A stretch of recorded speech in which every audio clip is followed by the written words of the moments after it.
Hi, I'm Tim. Welcome to Watchbox, and thanks for logging on. If you love this watch, email me, tmosso at thewatchbox.com, your purchase and pricing email question line for buying this or any watch you see here on our channel, our website, or our social media. Reach out to me directly, tmosso at thewatchbox.com. And today we're discussing a model series launched in 2019. This is the Grand Seiko Elegance Collection, manual wind SBGK009.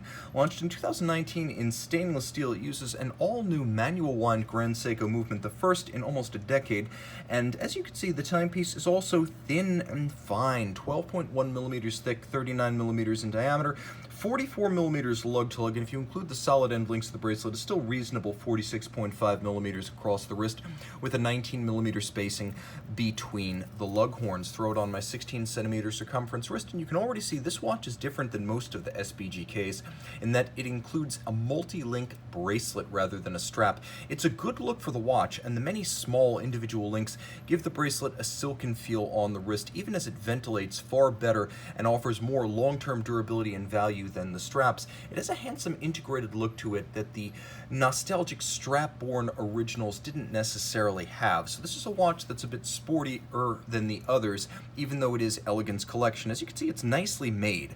The bracelet is thin, lace-like, and comfortable. You can see from the underside there are plenty of gaps to vent the wrist and avoid pinching skin or pulling hair, so it aerates well. It also features a staggered design with polished intermediates that break up the mass of the metal. It's a very good look, and it's only, I would say, 1 degree removed from something like a mesh or a Milanese, so it's a very comfortable feel on the wrist with removable links fixed in place by pins and sleeves, and as it is a dress bracelet, it does feature a low profile clasp, though with twin trigger release, which is better than the standard friction fit dress watch clasp. Seems ubiquitous on every Swiss watch. Here we get triggers, which I like. Now you can see the watch includes polished flanks that are Zaratsu polished. This is the tin plate milling procedure by which an artisan holds the surface to be polished against a spinning tin plate. Eye-hand coordination and craft knowledge are involved. It is not a machine-guided process.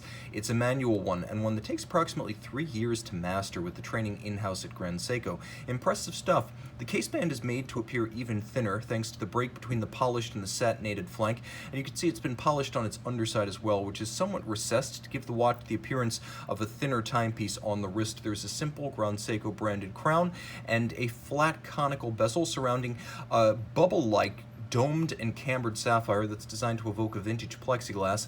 Now the watch has no date, and it has a small seconds, which makes it unique among Grand Seiko manual wind mechanical calibers. The power reserve indicates 3 days or 72 hours of reserve de manche, and you can see this dial is neither gray nor black. It's sort of an anthracite color with a matte finish.